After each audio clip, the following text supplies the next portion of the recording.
जब यहाँ से निकलूंगा तो डायरेक्ट कोशिश करूंगा कि गृह मंत्री जी के ऑफिस जाऊंगा। क्योंकि आपने एक वीडियो देखी, एक बच्ची अपनी माँ के साथ आ रही है और एक डीसीपी है उसको इतनी खींच के थप्पड़ मारते हैं। क्यों? वो जानवर है क्या? कर्जदार है तुम्हारे? तनख्वाह लेते उनके टैक्स के पैसे? पागल हो गए क्या? कहां कहां मार रहे हो लाठियां? प्राइवेट पार्ट पे अंधे हो गए क्या? दिखाई नहीं देता आप लोगों को? सब चुप रह सकते हैं, सब कान बंद कर सकते हैं, सब मुंह बंद। हम नहीं करेंगे, हम जाके बात करेंगे। और अगर उन्होंने वो नहीं सुनेंगे और उस तरह की हिंसा को नहीं रोकेंगे, क्योंकि दिल्ली पुलिस के अंडर है, तो फिर और बड़ा आंदोलन होगा। मैं आपको ये बात विश्वास करके दिलाता हूं। शायद प्रधानमंत्री जी को देर से याद आई, पहले अगर सुन लेते तो ये बच्चे नहीं आज हमसे दूर होते। और आपको, मुझे भी पता है कि ये नौजवानों की आवाज है जिसकी वजह से प्राइम मिनिस्टर को इस विषय पे बोलना पड़ा है। सच ये है कि 100 से ज्यादा पेपर लीक हुए हैं पिछले 15 सालों में, और शिक्षा का बजट कम किया है इसी सरकार ने, ये भी आप और मैं जानते हैं। नहीं भरोसा तो आप चेक कर लो कि लगातार शिक्षा का बजट कम किया है, और शिक्षा सवालों को जन्म देती है, इसलिए शायद ये सरकार शिक्षा विरोधी। शंभू एक मिनट। जंतर मंतर पर आंदोलन उस समय कमजोर पड़ रहा था, आप जंतर मंतर गए हैं, तो क्या दोबारा फिर आपको लगता है कि आपको जाना चाहिए जंतर मंतर? देखिए, मुझे आंदोलन करने आते हैं, मैं किसी के आंदोलन को हाईजैक नहीं करना चाहता, इसलिए मैं उनकी मदद के लिए गया था। हम उससे बड़ा आंदोलन कर सकते हैं, पूरे से बड़े बड़े आंदोलन हमने किए हैं। अगर उनको आवश्यकता पड़ेगी तब मैं देखूंगा इस विषय को। हमारी टीम दिल्ली की काम कर रही है, लेकिन मुझे लगता है कि अभी देश में बहुत जरूरत है उस आंदोलन को भी। और सबसे बड़ा आंदोलन मैं आपको कह रहा हूं, जहां इमरजेंसी लगी है घोषित, सबसे बड़ा आंदोलन लखनऊ में होगा इसी समय के अंदर। जो मैंने मांगे की है उसके लिए मैं सरकार को 15 दिन का समय देता हूं। आंदोलन तो उसके बीच में भी होंगे, लेकिन 15 दिन के बाद वो होगा जो नेक्स्ट स्टेप है, चाहे जेल भर हो, चाहे भारत बंद की कॉल दी जाए, या मार्च हो सहारनपुर से या लखनऊ से दिल्ली, या दिल्ली से लखनऊ, कुछ भी हो, लेकिन सरकार को जवाब देना पड़ेगा। चुप नहीं रह सकते। पहले इस्तीफा होगा, उसके बाद वार्ता। एक सुप्रीम कोर्ट बार एसोसिएशन ये जंतर मंतर का जो दिल्ली पुलिस का बारबारिज्म जो हुआ है उसको कंडेम किए, और कई इसके जब मतलब सुप्रीम कोर्ट में इश्यू लाया गया तो उसको डिनाई किए।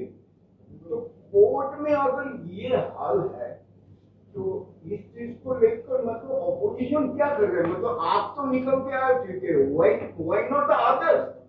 मैं 3 दिन तक वहां बैठा था, और अब मुझे लगा कि अब सड़क का समय आ गया है, इसलिए मैंने पीसी की कि मैं किसी का इंतजार नहीं कर सकता हूं। देश के युवाओं का मामला है, उनको खतरे में नहीं डाला जा सकता है, उनको लाठियों के सामने, गोलियों के सामने नहीं खड़ा किया जा सकता है। आप जानते हैं मैं directly Azad Samaj party Bhim army का मेंबर हूं, कार्यकर्ता हूं। मैं सीजेपी का ना मेंबर हूं ना कार्यकर्ता हूं, हम उनसे जुड़े हुए नहीं है, लेकिन फिर भी इस विचार को, क्योंकि शिक्षा पे आंदोलन था, हमने सपोर्ट किया।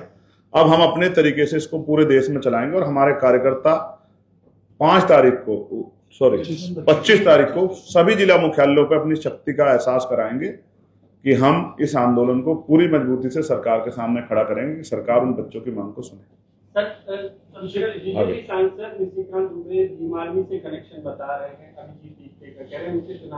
एक्चुअली उस आंदोलन में बहुत बड़ी संख्या जो है वो भीम आर्मी आजाद समाज पार्टी के लोगों की थी, इसलिए सबको लगता है कि हमारा कोई कनेक्शन है। मैंने पहले ही कहा कि सीजेपी से मेरा कोई डायरेक्ट कनेक्शन नहीं, ना हमारे संगठन का।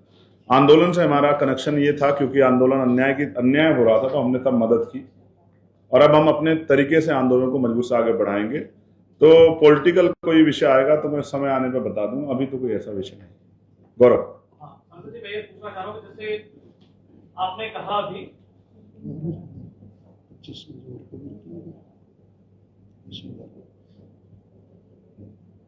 सांसद जी, मैं कहना चाहूंगा, जैसे आपने अभी कहा कि जब आप बाबा साहेब की प्रतिमा के पास बैठे हुए थे, तमाम लोग जो मिलने भी आए, तो पक्ष के और सरकार की तरफ से भी 2 लोग आए थे आपको मनाने के लिए, लेकिन कांग्रेस और समाजवादी पार्टी की तरफ से क्या कोई आया, कोई बातचीत हुई, पीछे से बातचीत हुई, या क्या चल रहा है? नहीं, मुझे ऐसा लगता है कि सब अपना अपना काम कर रहे हैं, मैं अपना काम कर रहा हूँ। कोई आगे से आए, पीछे से आए, क्या फर्क पड़ता है? मुझे मेरे लोगों ने वहां चुन के भेजा है गौरव भाई, मैं वहां किसी की दया पे नहीं गया हूं। मेरे लोगों ने मुझे वोट भी दिया है, नोट भी दिया है, और वो मुझे मानते हैं कि वो अकेला आदमी। आप नहीं मानते कि 20 को कोई भी नहीं था और 21 में सब लोग गिर पड़ रहे थे? आप नहीं मानते कुछ बात हुई थी 20 में? 20 की रात की वो जो निर्णायक लड़ाई लड़ी गई थी, जो बच्चों में हौसले में कमी आ गई थी कि अब कैसे लड़ेंगे लाठीचार्ज के बाद, मैं वहां इसलिए बैठा था उनको बताने के लिए कि आप भी बैठो, मैं भी बैठूंगा, आंदोलन चलेगा। और मैं फिर एक बार आपको कह दूं, यूपी में भी एक यूनिवर्सिटी तोड़ने का इंतजाम किया जा रहा है। यूपी में जो प्रोटेस्ट होगा वो उसमें उस यूनिवर्सिटी के इश्यू को भी, मौलाना जौहर अली यूनिवर्सिटी को भी हम लोग रखेंगे। उस यूनिवर्सिटी को जो बच्चों के लिए, क्योंकि शिक्षा जुड़ा मामला है, वो जिस पार्टी में वो एक अलग बात है, लेकिन उस यूनिवर्सिटी को बचाना हमारा दायित्व है, इसलिए हम लोग लड़ेंगे। जब इतने बड़े बड़े कॉम्प्लेक्स, और आपको पता है उत्तर प्रदेश के जो मुख्यमंत्री जहां रहते हैं उसका भी नक्शा नहीं है, जिन चीजों का नक्शा नहीं किया सारे तोड़ दी जाएंगी। और जब वो बनी थी तो तब वो आरडीए का हिस्सा भी नहीं थी, इस बात को भी आप और मैं जानते हैं। रामपुर डेवलपमेंट अथॉरिटी का हिस्सा वो नहीं था, ये भी मुझे जानकारी है। तो फिर क्यों नक्शा मांग रहे हो? आपकी लड़ाई यूनिवर्सिटियों से है, आपकी लड़ाई शिक्षा से है। आप शिक्षा के दरवाजे बंद करोगे, आपने 94,000 स्कूल बंद करें, और हम आपकी अन्याय की इस लड़ाई को रोकने काम करेंगे। आप भी तैयार हो, हम भी तैयार हैं। संजय जी, अभी आपने बात कही, जो आपने कहा कि 15 दिन का जो आपने अल्टीमेटम दिया है, तो वो 15 दिन का अल्टीमेटम क्या है? और दूसरा ये कि जो 20 तारीख को लाठियां बजी, आपको लगता है कि उन लाठियों की आवाज के बाद से ये आंदोलन और बड़ा होगा? और जिस तरीके से भीम आर्मी कह रही है कि 25 को जिला मुख्यालय पर प्रदर्शन करेंगे, तो कितना बड़ा इस आंदोलन को बनाने की आपको लगता है कि जरूरत है? युवाओं की जो एक आवाज है उसको एक मुश्किल, जो लोग पॉलिटिकली बड़े सक्रिय हैं, सोशली बड़े सक्रिय हैं, वो हर एक आवाज जो है इस आंदोलन के साथ जुड़ना चाहती है। बस वो चाहते हैं कि वो जहां जुड़े वो आंदोलन हिंसक ना हो जाए, क्योंकि सामने वाले बड़ा उकसाने का काम करेंगे, डिस्टर्ब करने का काम करेंगे। सब ये चाहते हैं आंदोलन तो चले, लेकिन हिंसा ना हो, उसमें किसी को चोट ना लगे। क्योंकि भीड़ में जब कोई एक बच्ची, आपको पता, बहुत बुरी हालात में, गंभीर है, हम उसकी चिंता कर रहे हैं, उसी की बात सुन के मुझे दर्द हुआ, जिस तरह की कंडीशन उसकी और जिस तरह दबी है, जहां जहां उसको चोट लगी है, उससे मेरे मन में ये भाव पैदा हुआ कि मुझे सोना नहीं चाहिए। तो इसलिए हम लोग 25 तारीख को आंदोलन कर रहे हैं, वो मजबूत आंदोलन होगा। और ये 15 दिन का अल्टीमेटम इसलिए है कि ये 15 दिन पार्लियामेंट चलेगी, सरकार अपनी तैयारी कर ले, पहले इस्तीफा होगा तभी वार्ता होगी, ये मेरा पक्ष है। एक सेकंड। दूसरा जो मांगे मैंने और रखी है कि उन बच्चों पे कार्रवाई ना हो, उनके परिवार को मुआवजा मिले, पेपर लीक को राष्ट्रद्रोह की संज्ञा में लाके वहां जो है कठोर कार्रवाई, उम्र का जैसी सजा हो, और राष्ट्रीय जो है और राज्य स्तर की परीक्षाओं का कैलेंडर बने, ये सब मांगों को सरकार कंसिडर करे। शिक्षा में सुधार की आवश्यकता है। मैं मानता हूं धर्मेंद्र प्रधान हटने चाहिए, लेकिन धर्मेंद्र प्रधान के बाद जो व्यक्ति बने, क्या वो हमें इन बच्चों को इन समस्याओं से निजात दिला पाएगा? ये भी हमें सोचना है। इसलिए इस प्रणाली में, इस व्यवस्था में सुधार की आवश्यकता है। इसलिए हम सरकार से अपनी अगली बात भी रख रहे हैं। इसी से जुड़ता हुआ सवाल उनके बाद आस भाई के बाद आस भाई को भी आस है।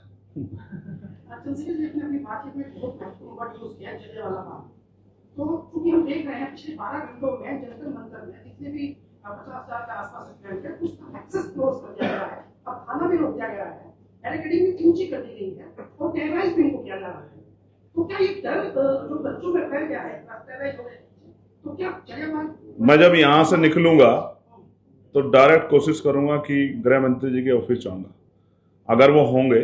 हालांकि मैंने उनसे समय नहीं लिया अभी, और वो समय लेके मिलते हैं, लेकिन मैं कोशिश करूंगा। परिस्थिति ऐसी है कि वो संज्ञान लें। उनको ये तय करना है कि उन गैर जिम्मेदार अधिकारियों पर पुलिस के अधिकार कार्रवाई होगी नहीं होगी। आपने एक वीडियो देखी, एक बच्ची अपनी माँ के साथ आ रही है और एक डीसीपी है उसको इतनी खींच के थप्पड़ मारते हैं।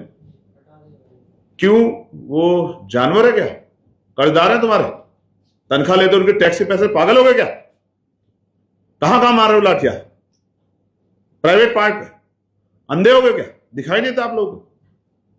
सब चुप रह सकते हैं, सब कान बंद कर सकते हैं, सब मुंह बंद। हम नहीं करेंगे, हम जाके बात करेंगे। और अगर उन्होंने वो नहीं सुनेंगे और इस तरह की हिंसा को नहीं रोकेंगे, क्योंकि दिल्ली पुलिस के अंडर है, तो फिर और बड़ा आंदोलन होगा। मैं आपको ये बात विश्वास करके दिलाता हूं। मैं यहां सीधा जाऊंगा उनके पास, जो आपने बात बताई ये चिंतनीय है बड़ी, कि उसको क्लोज कर देगा, वहां इतने बच्चे हैं और वहां हिंसा हो सकती है, या वो सिचुएशन जलियांवाला बाग की मैं भी जाके बात करूंगा, और वो नहीं बात करेंगे तो मैं फिर बैठूंगा धरने पे, लेकिन बच्चों को मरने के लिए नहीं छोड़ूंगा। मैं ये बात आपको बता रहा हूँ। बच्चे घायल हुए हैं, कहाँ हॉस्पिटलाइज्ड हैं, उनकी संख्या कितनी है, क्या कोई कैजुअल्टीज हुई है, इसकी कितनी अब तक साफ नहीं। नहीं, उन्होंने साफ नहीं की, लेकिन हम पे इन्फॉर्मेशन है, हमारी टीम जाके बच्चों से मिली है। एक बच्ची जो बहुत घायल थी, इसका नाम साक्षी है, वो अभी उसके वो वेंटिलेटर से वो सुधार की तरफ है। ये मीडिया के लोग भी जानते हैं, मैं भी जानता हूँ। हम एक एक बच्चे की तरुण से लेकर सबकी रिपोर्ट है।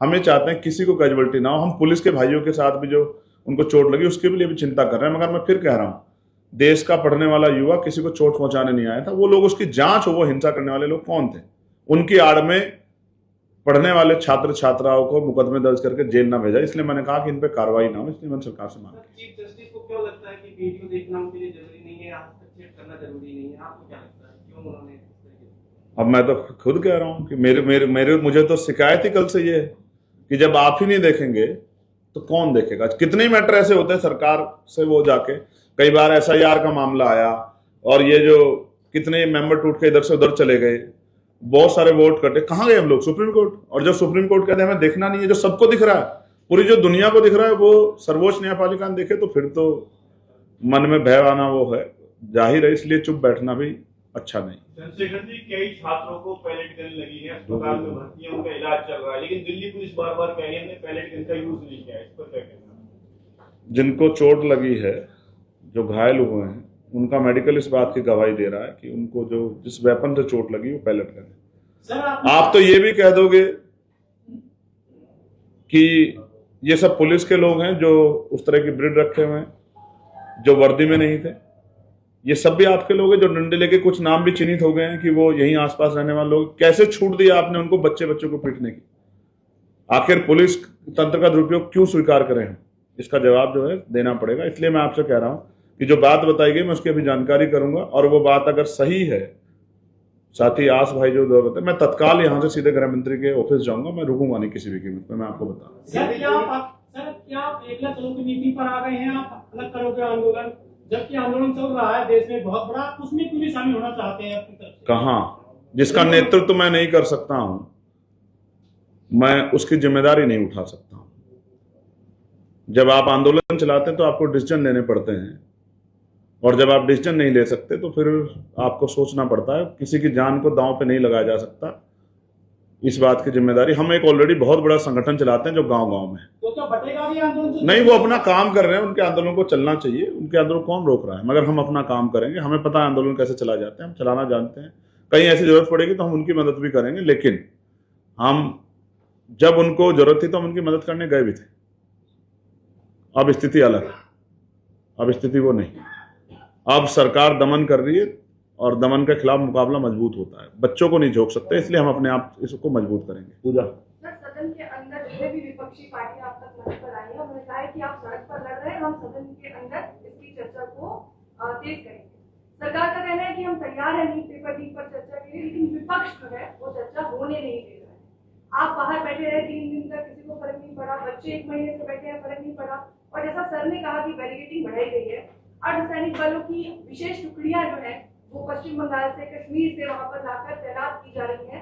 और अभी भी जो नेम बैच का मुद्दा उठाया गया था कि पुलिस का नहीं है, आप अभी भी जाकर देखेंगे कि 3 लेयर ऑफ बैरिकेडिंग है, और उसमें जो आगे पुलिस खड़ी है उनके नेम बैचेस वहां नहीं। इस पर क्या कुछ कहेंगे, और सदन के अंदर क्या स्थिति है उस पर थोड़ी? सदन के अंदर, क्योंकि जो लोग मेरे टच में हैं, आपने देखे भी होंगे वो चेहरे मेरे पास प्रोटेस्ट पॉइंट पे आते हुए, हम सब लोगों ने तय किया पहले इस्तीफा होगा फिर वार्ता। सर, आपने जिस आंदोलन की ऐलान किया, एक से पहले इस्तीफा होगा फिर वार्ता होगी, क्योंकि बच्चों की ये मांग है। उन्हीं की मांग को मजबूत करने के लिए हम इस आंदोलन को, उनकी 3 मांगे हैं। पहले सोनम भाई से जुड़ी हुई थी, उसके लिए सरकार ने बात की है, वो पूरी हुई या नहीं मुझे जानकारी नहीं है। दूसरी उनकी मांग थी कि इस्तीफा हो, उस मांग को हम लोग ऑलरेडी ऐड कर रहे हैं। तीसरी उनकी मांग थी कि उनको परिवार को मुआवजा मिले, उस पर हम ऑलरेडी उसको हम ऐड कर रहे हैं। लेकिन उसके अलावा भी बहुत सारी मांगे जो हमने ऐड की है, जो हम जो उनको चाहते हैं कि जिन पे काम हो। परीक्षा सुधार प्रणाली जो है, और वो जो मैंने आपको बताया कि पेपर के लिए जो है सेंटर दूर दूर ना लगे, और महिला सुरक्षा को ध्यान में रखते उनके होम सेंटर हो, ये इस आंदोलन से संभव नहीं। इसलिए हमें इस आंदोलन को और मजबूत करना पड़ेगा। आज महाराष्ट्र में बंद बुलाया गया है, तो क्या इस आंदोलन को कमजोर करने के लिए बुलाया गया है? सब अपना अपना काम कर रहे हैं। सारे उत्तर प्रदेश के लोग यहाँ नहीं आ सकते हैं, सारे राजस्थान के लोग यहाँ नहीं आ सकते हैं। हम अपना काम करेंगे, सरकार को पता लगना चाहिए कि आंदोलन पूरे देश में मजबूत हो रहा है और हम पे वो संगठन है, हम इसको कर सकते हैं। सर, आपने जिस आंदोलन का ऐलान किया है, क्या इसमें और भी विपक्षी पार्टी आपके सपोर्ट में नहीं है? आपकी पार्टी अकेली करेगी? कोई सपोर्ट में आके खड़ा होगा तो हम उसको ना नहीं करेंगे, लेकिन अगर कोई दूसरा दल अपनी, जैसे कुछ लोग गए प्राइम मिनिस्टर के घर पे, तो वो कमजोर करने गए या मदद करने, ये जनता फैसला कर सकती है। हर आंदोलन को, हर नया आंदोलन को मजबूत करेगा, तो कोई और भी करेगा, सबके अपने तरीके हैं, हम लोग अपने तरीके से करेंगे। चंद्रशेखर जी, एक सवाल मेरा ये, यस, नैतिकता के आधार पर कई मंत्री ऐसे रहे हैं कि जिन्होंने अपना इस्तीफा दे दिया है। दिल्ली में बवाल हो रहा है, पश्चिम बंगाल से टुकड़ियां मंगाई जा रही हैं, प्रधानमंत्री के घर के बाहर धरना प्रदर्शन हो रहा है, छात्रों पर लाठियां, आंसू गैस के गोले, सब कुछ मंजूर है। आखिर धर्मेंद्र प्रधान में ऐसा क्या है कि उनका इस्तीफा मंजूर नहीं? मेरे मंत्री तो है नहीं धर्मेंद्र प्रधान, शिक्षा मंत्री है, मेरी गवर्नमेंट के मंत्री नहीं है भाई। तो ये तो देश के प्रधानमंत्री बता सकते हैं। और ये टुकड़ियां और सब चीजें इसलिए बुलाई गई है कि डर सबको लगता है। तो ये बेशरम है ना? नैतिकता नहीं है सरकार में। नैतिकता होती तो पुलिस को ये कहते कुछ भी करना लेकिन लाठी मत चलाना। अगर नैतिकता होती तो 20 से पहले बात करते। कहां थी इंटेलिजेंस, कहां थी विजिलेंस, कहां थी इतनी एजेंसियां? पता नहीं था कितने लोग आ रहे हैं। एक रात पहले भी वहां संख्या लाखों की तरफ चली गई थी। क्यों नहीं वार्ता किया आपने? आपको एहसास ही नहीं कि नौजवानों के मन में क्या चल रहा है। आप ये कह के कि हमने ठेका नहीं लिया रोजगार का, चुप नहीं बैठ सकते। ये चुनी हुई सरकार है। टैक्स का जो बजट आपके पास है, जनता के टैक्स का पैसा है। आपने अपनी जमीन और अपने कारोबार बेच के आप जो है ना देश नहीं चला रहे हैं। आप देश के संस्थानों को बेच के देश चला रहे हैं। देश जानता है इस बात को। ये जनता का पैसा है। जनता सवाल भी पूछेगी और हिसाब भी मांगी, याद रखना। अब तो किसान मोर्चे पे आपने देखा नहीं देखा, किसान आ रहे हैं। बहुत लोग जो हैं वो एक दूसरे को देख के चलते हैं कि चलो लड़ा जाए, देश के लिए लड़ा जाए। आप बहुत लंबे समय से इन मुद्दों पर बात कर रहे थे और कांग्रेस ने भी कहा कि वो इसी मुद्दे पर बात कर रहे हैं, लेकिन जब से ये सीजेपी ने इस प्रोटेस्ट को किया है, सोनम वांगचुक इसमें शामिल हुए, उसके बाद आप क्या ज्यादा जागे अब इस तरह की बात कर रहे हैं? इनको ये पंपलेट पढ़ा दो, हैंडबिल दे दो, आराम से पढ़ लेंगे, बहुत समय है। वो आपने बताया कि काफी टाइम से हम जो काम पहले से कर रहे हैं, मुद्दे के बाद ही गर्म हुआ है मामला। मैं फिर आपसे कह रहा, जो काम हम पहले से कर रहे हैं उसी काम को आगे बढ़ाने का काम जो है ये आंदोलन कर रहा है। उनमें से कुछ मुद्दों को लेके, हमारे मुद्दे तो और भी बहुत सारे हैं, तो कहीं कुछ नया मुद्दा उठा है तो उसकी भी मदद करनी चाहिए कि आंदोलन चले। आंदोलन जरूरी है। कॉन्फ्लिक्ट ऑफ इंटरेस्ट किसका है? आपका है ना वो उसका है? उनका क्या है? वो तो बेचारे नॉन पॉलिटिकल लोग हैं, वो तो खुद ही कह रहे हैं। ये कॉन्फ्लिक्ट ऑफ इंटरेस्ट की बात ही नहीं है, ये देश को बचाने की, संविधान पे हमले की बात है। और आप मीडिया के लोग चिंता करो सरकार की कि सरकार इसका मुकाबला कैसे करेगी। हम लोग तो करेंगे और हम पहले से कर रहे हैं। सर, जैसे कि 1 महीने से लगातार आंदोलन चल रहा है और युवाओं की जो समस्या है पूरा देश देख रहा है, उसके बावजूद भी जो देश का फोर्थ पिलर है मीडिया, खास करके जो हमारे देश में मीडिया है, उसकी प्रेजेंटेशन पे आप क्या कहेंगे? क्योंकि इस पूरे के पूरे आंदोलन को कभी एंटी नेशनल, कभी पाकिस्तान और कभी चाइना से कनेक्शन जोड़ दिया जाता है। यूपी में आप बोल रहे हैं कि लखनऊ में आप और आपकी पार्टी जो है आंदोलन करने वाले हैं, आपका भी कनेक्शन कहीं चाइना या पता नहीं कहां से जोड़ दिया जाए। कुल मिलाकर जो मीडिया की प्रेजेंटेशन है पूरे के पूरे मामले पर, उस पर क्या कहेंगे? नहीं, उनके ऑफिस बहुत बड़े बड़े हैं और वो विज्ञापन से चलते हैं, और विज्ञापन सरकार ही दे सकती है। और बाकी तो सब आप जानते हैं, देश जान रहा है। मैं फिर आपसे कह रहा हूं, सारे पत्रकार बुरे नहीं हैं। इनमें कुछ ऐसे भी हैं जो मजबूती से इन्हीं चैनलों में रह के आवाज उठाते, लेकिन कुछ ऐसे भी हैं जो इन्हीं चैनलों में बैठ के सरकार की भाषा बोलते हैं। सब देश देख रहा है, मुझे नहीं देखने की आवश्यकता है। आप मेरे खिलाफ कुछ भी चलाइए, इससे क्या फर्क पड़ता है? मैं जब सड़क पे होता हूं तो भी कुछ ना कुछ चलता है, जब मैं वहां स्टैचू के नीचे बैठता हूं तो भी कुछ ना कुछ चलता है, आज मैं पीसी कर रहा हूं तो भी कुछ ना कुछ चलेगा। चलना चाहिए, चलना चाहिए। सौरभ आ गए, चलना चाहिए। अभी पहले बताइए आपकी तबियत कैसी है और क्या गृह मंत्री ने आपको मिलने का वक्त दे दिया है या आपने मांगा है? नहीं ना, मैंने मांगा ना उन्होंने दिया। एक्चुअली मैंने मांगा नहीं तो देंगे कहां से? अभी एक पत्रकार साथी ने बताया कि ऐसा हो रहा है और कल के ऊपर छोड़ना अच्छी बात नहीं है। मैंने कहा कि यहाँ से निकलते मैं उसकी जानकारी लूंगा, हमारी यूनिट वहाँ है, प्रोटेस्ट में। अगर ये सही है तो मैं तत्काल सीधे उन्हीं के ऑफिस जाऊंगा, क्योंकि अभी तक तो मतलब